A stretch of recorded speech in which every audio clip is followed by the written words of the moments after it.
Hola. Antes de entrarle a la discusión de los problemas actuales, es importante hablar un poco del pasado, porque las malas decisiones de López Obrador que nos están afectando empiezan desde la manera tramposa en que interpreta la historia. A ver, ¿de dónde sacó eso de la Cuarta Transformación, por ejemplo? En su relato, la primera gran transformación fue la independencia de México, como resultado de una larga guerra intermitente que duró 11 años, del Grito de Hidalgo hasta 1821. Después, buena parte del siglo XIX transcurre entre fuertes pugnas, fuertes conflictos entre liberales y conservadores. La Reforma, que sería la segunda transformación, resuelve esa disputa. Afortunadamente triunfan los liberales con Benito Juárez a la cabeza y tras derrotar al imperio de Maximiliano, la República se restaura. 9 años después, Porfirio Díaz llega al poder, en el que permanece unos 30 años. Y la tercera gran transformación es la Revolución, que derroca a Porfirio Díaz. Ahí están las tres grandes transformaciones de la narrativa gubernamental. La independencia, primera transformación; la reforma, segunda transformación; la revolución, tercera transformación. Bueno, pues según López Obrador, su llegada al poder representa ni más ni menos que la cuarta transformación. Y aquí empieza el problema. Lo primero que hay que señalar es que ningún movimiento político puede atribuirse en la historia un lugar que no se ha ganado. Vaya, ni Benito Juárez se atrevió a afirmar que él era el protagonista de la segunda transformación. Ese lugar en la historia se lo ganó con hechos.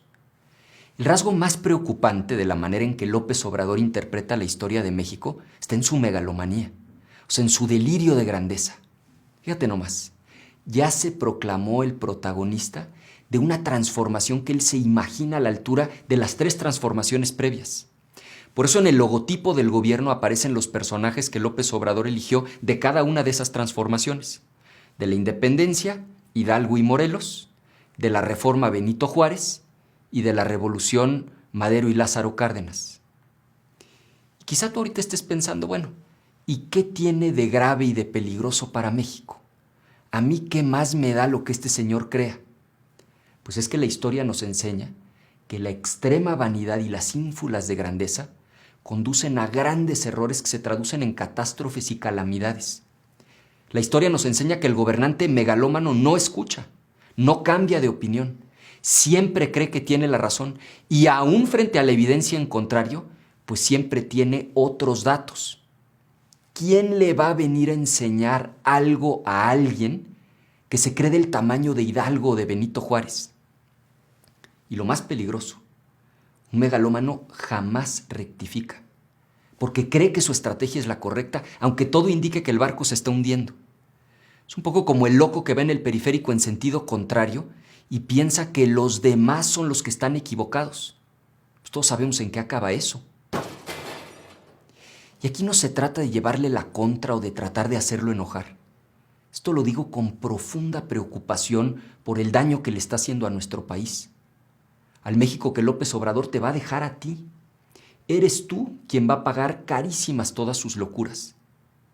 Es urgente que sus colaboradores dejen ya el silencio cómplice y la lambisconería, que le hagan ver sus errores y los costos que sus errores están teniendo en la vida de la gente, en la vida de quien hoy no tiene trabajo, en la vida de quien hoy no tiene ingresos, en la vida de quien hoy tiene un familiar enfermo o ya perdió a un ser querido.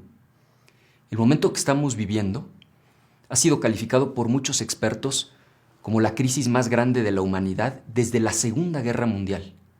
Fíjense, la Segunda Guerra Mundial terminó hace 75 años y seguimos hablando de su impacto en el mundo de hoy.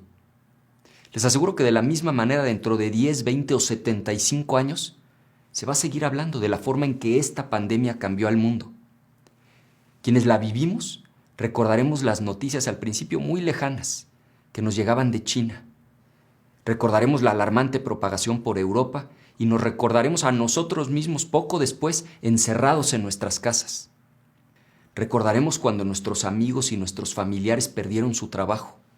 Recordaremos la angustia cuando supimos del primer contagio entre nuestros conocidos. Y muchos sentiremos el dolor profundo de haber perdido a un ser querido. Una característica compartida por los grandes líderes de la historia es que fueron capaces de identificar los hechos de su tiempo que en el futuro serían vistos como auténticos parteaguas. Ese es Juárez en la Reforma, Churchill en la Segunda Guerra Mundial, y con grandeza supieron estar a la altura de las circunstancias. Cuando pasen los años, ¿qué recordaremos de quien en este momento crucial conducía los destinos de México? Lo que son las cosas. Quien soñaba con aparecer en los libros de historia como el gran protagonista de la Cuarta Transformación de México, sin darse cuenta, escribió para siempre su nombre en la historia, cuando al inicio de la peor crisis del siglo se dirigió a la nación para decir esto. Lo del coronavirus, eso de que no se puede uno abrazar, hay que abrazarse, ¿eh? No pasa nada, o sea, o sea que nos vino esto como anillo al dedo. También recordaremos que se empeñó en dar mal ejemplo, negándose a utilizar un cubrebocas y a mantener la sana distancia. Recordaremos que se empeñó en el capricho de gastar el dinero en hacer una refinería, en lugar de ayudarte a ti cuando más lo necesitabas. Tristemente recordaremos que no estuvo a la altura del momento histórico. Pero también recordaremos lo que la pandemia nos enseñó. Habremos aprendido de lo perdido y de lo que con esfuerzo rescatamos. Recordaremos que en los peores momentos nos unió la solidaridad y que afrontamos el reto con coraje y determinación. Recordaremos que México fue más grande que la adversidad. Recordaremos, no tengo ninguna duda, y tú tampoco debes tenerla, que nos pusimos de pie y logramos salir adelante.